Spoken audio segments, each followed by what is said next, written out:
Russian English. நாம் இப்பொழுது சில நெகட்டிவ் கொஸ்டின்ஸ் பற்றி பார்ப்போம். இப்போ he is Ravi, he is not Ravi. அதை கொஸ்டின் பண்ணால் is in he Ravi. அவர் ஷார்ட் ஃபார்மில் சொல்லும்போது is in he Ravi. அவன் ரவி இல்லையா? he is Ravi, he is not Ravi, is not he Ravi. அதே மாதிரி you are Kala, you are not Kala, are not you Kala, are in you Kala. நீ கலா இல்லையா? இப்படி கொஞ்சம் நீங்கள் உங்களுக்கு தெரிஞ்ச எழுதி வச்சிருக்கிறத கொஞ்சம் கொஞ்சம் அதை நெகட்டிவ் பண்ணி அப்படி கொஸ்டின் பண்ணி பாருங்க. அது ஒரு ப்ராக்டிஸ் ஆகும், நல்லா தெரியும். சரியா? இப்போ பாருங்க, நம்ம படித்த அவ்வளோ பி வர்பு வாக்கியங்களையும் சற்று விரிவாக பார்ப்போம். எப்படி அந்த வாக்கியங்கள் விரிவடைந்து வருகின்றன என்பதை பார்க்க வேண்டும். இப்போ பாருங்க, he is there. இது ஒரு சிம்பிள் வாக்கியம். அவன் அங்கே இருக்கிறான். எங்கே இருக்கிறான்? இது அப்படி நீண்டு வரும்போது பாருங்க, he was there. அவன் அங்கே இருந்தால் he was in his office. எப்போ? SVMDTR படி லாஸ்ட் நைட். எதுக்கு இருந்தான்? to do some work. அவன் சில வேலைகள் கொஞ்சம் வேலை செய்வதற்காக வேண்டி அவனுடைய அலுவலகத்தில் இருந்தான். பாருங்க, அவன் எவ்வளோ நீண்டு வருது? he was there.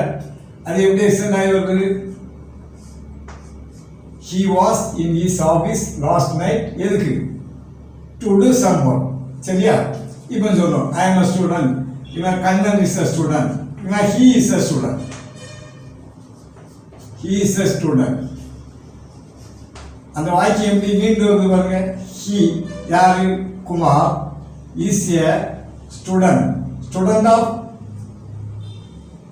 Carmel higher secondary school, Nagercoil. Carmel higher secondary school நீண்டு வருது. அந்த வாக்கியம் எவ்வளோ நீண்டு வருது பாருங்க. பேசிக் சென்டென்ஸ் என்னது? he is a student. இங்கே பேசிக் ஸ்டூடெண்ட் வந்து இங்கே பேசிக் சென்டென்ஸ் வந்து he was there. அதே மாதிரி பாருங்க, he is a professor. Mister Murthy is a professor. எங்கே?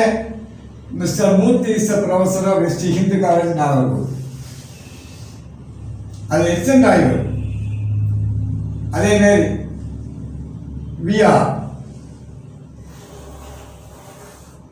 we are 3 brothers and 2 sisters. நாங்கள் 3 சகோதரர்களும் 2 சகோதரி. பாருங்க, water is available. water is available everywhere. எங்க? ஒரு அதை எக்ஸ்டெண்ட் பண்ணுங்க. in the world. சொல்லாமா? உலகத்தில் எங்கும் தண்ணீர் கிடைக்கிறது. இனி நல்லா பார்க்கணும். இந்த சப்ஜெக்டுங்கிறது வந்து நீண்டு வரும் சில வாக்கியங்கள். வெர்புக்கு முன்னாடி வரக்கூடிய சப்ஜெக்ட் எப்படி நீண்டு வரும்னு பாருங்க. Water is available. இது இந்த சென்டென்ஸுக்கு அங்கே, அதாவது வெர்புக்கு இந்த சைடு எக்ஸ்டென்ஷன் ஆகுது. Available எவரிவேர் in the world. இனி சப்ஜெக்டே இந்த வாட்டரை பற்றி பாருங்க. the water, the fresh water available on the earth is 3% only. பூமியில் கிடைக்கக்கூடிய நன்னீர், நல்ல நீர் 3% தான். சரியா? இப்போ பாருங்க, hydrogen, carbon dioxide, oxygen, neon are gases. அப்போ ஒரு சப்ஜெக்டை எக்ஸ்டெண்ட் ஆகி வருது, அந்த காம்ப்ளிமெண்ட்டே எக்ஸ்டெண்ட் ஆகி போகும். பி வெர்புக்கு பின்னாடி வர்றது எல்லாமே complement.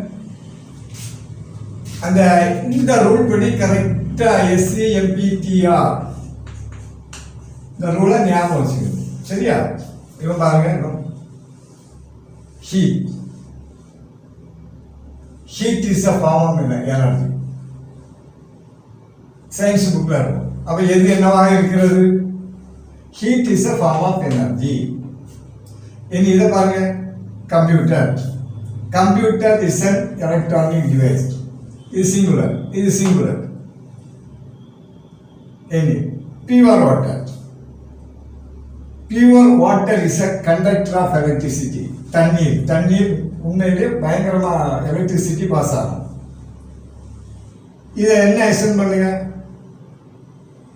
Pure water is a good conductor of electricity. இது பாருங்க, India. India is the largest democracy in the world. உலகத்திலே மிகப்பெரிய டெமோக்ரஸி இந்தியா. அதே மாதிரி Nehru. Nehru is the first Prime Minister of India. அதே மாதிரி Yuri Gagarin is the first man to land on the moon. Everest, it is the highest peak. Everest is the highest peak in the world. ஆக இந்த வாக்கியங்கள்லாம் சிம்பிளா it is, it was, it will be.